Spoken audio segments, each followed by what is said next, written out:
Ada yang menggantung, tapi bukan hubungan. Ada yang merona, tapi bukan pipi Adinda.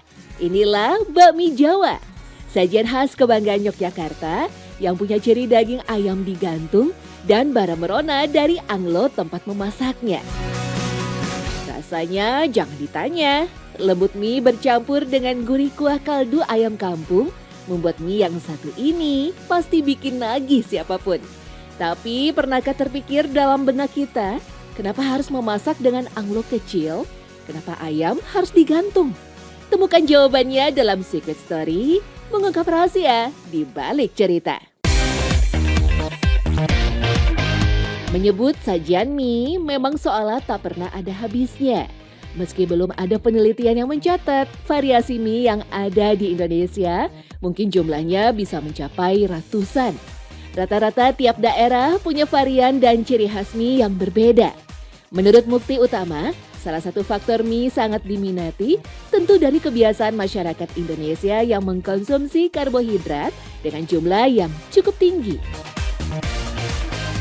Buat orang di Indonesia, mie ini memang sesuai ya, karena kita kan memang konsumsi karbohidrat cukup tinggi ya. Kita konsumsi nasi gitu. Nah, dengan adanya mie ini kita menemukan varian baru yang lebih menarik gitu. Pengaruhnya sangat besar dari kuliner Tiongkok. Ya, nyaris semua pendapat menyebut bahwa kehadiran mie di Indonesia berawal dari datangnya bangsa Tiongkok yang melakukan perdagangan di Nusantara. Dalam catatan Dennis Lombard, bahkan hidangan mirip mie sudah dikenal masyarakat Jawa sejak era Majapahit. Sementara itu untuk bakmi Jawa, beberapa pendapat menyebut sajian mie dengan kuah kaldu kental ini mulai muncul di tahun 70-an dari Gunung Kidul, Yogyakarta. Dikenal dengan sebutan mie godok atau mie yang direbus, bakmi Jawa punya ciri khas rempah yang jarang ditemui pada olahan mie lain. Salah satu cirinya memang rasanya ya, rasanya bisa dikatakan terasa lebih gurih. Salah satunya karena ada penggunaan kemiri gitu, dan kemiri ini memang disangrai atau digoreng terlebih dahulu. Nah, kemiri ini kan memang pada dasarnya kalau dipanaskan dia ada minyaknya juga. Nah, minyak ini menambah cita rasa ya. Tapi yang membedakan memang bisa dibilang rempah-rempah Indonesia ditambahkan di dalamnya, sehingga itulah yang membedakan dengan bakmi yang memang kuliner dari Tiongkok itu sendiri. Selain penggunaan kemiri, kuah bakmi Jawa pun wajib memakai kaldu ayam kampung. Inilah yang menjadi rahasia kelezatan serta rasa gurih dari bakmi Jawa. Pelanggan pun bisa memilih apakah ingin variasi mie rebus, goreng, ataupun nyemek alias kuah sedikit. Tetapi yang pasti bagi siapapun yang ingin menikmati sajian ini tentu harus punya waktu ekstra untuk menunggu. Ya, nyaris semua pedagang bakmi Jawa menggunakan Anglo atau tungku kecil untuk memasak bakmi Jawa. Dari sinilah percampuran budaya Jawa dan Tiongkok sangat terlihat. Penggunaan panci besi tebal memang mirip dengan pemakaian wok dalam teknik menumis dari Tionghoa.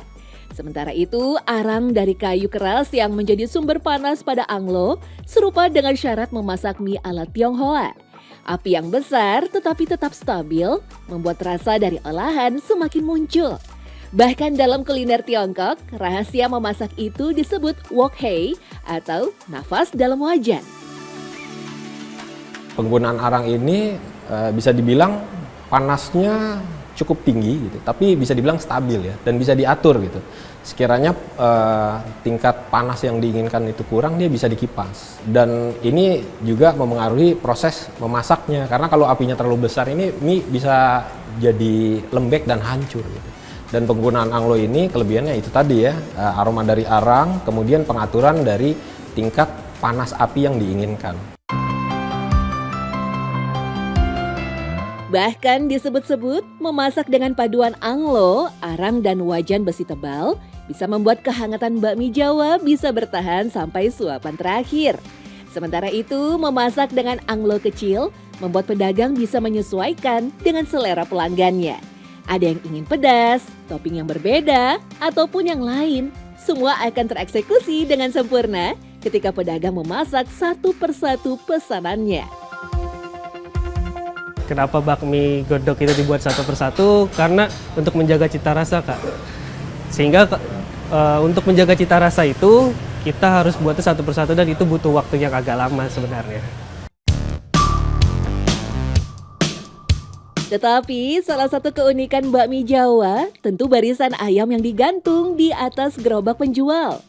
Mungkin inilah satu-satunya mie di Nusantara yang memiliki desain unik berupa ayam digantung tersebut. Menurut Raja, asal-usulnya ternyata sangat sederhana. Dengan menggantung ayam, calon pembeli akan tahu apakah bakmi ayam favoritnya masih tersedia atau tidak. Itu ayam yang digantung itu adalah ayam kampung betina. Kenapa ayam kampung betina? Karena dia kandungan lemaknya lebih banyak, sehingga rasa dagingnya itu lebih empuk dibandingkan ayam kampung yang jantan ya. Dan yang kedua itu sebagai penanda Kak, karena kalau ayamnya digantung berarti masih tersedia bakminya. Meski terkesan sederhana, Mukti Utama menyebut ada pengaruh budaya Tiongkok pada ayam menggantung tersebut. Jika kita melihat di negara dengan mayoritas etnis Tionghoa, menggantung daging yang siap santap memang menjadi salah satu kebiasaan sejak dulu kala. Di kuliner Tiongkok juga ada kan seperti itu ya, biasanya dia bebek, ayam digantung juga, dan ini memang menarik orang untuk mengunjungi tempat itu.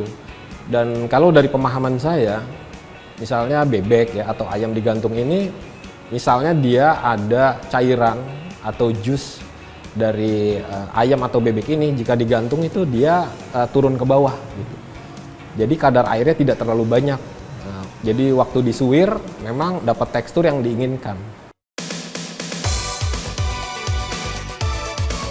Menjadi salah satu raja kuliner malam hari di Yogyakarta, peran mie godok disebut Chef Mukti tidak hanya terbatas sebagai makanan saja.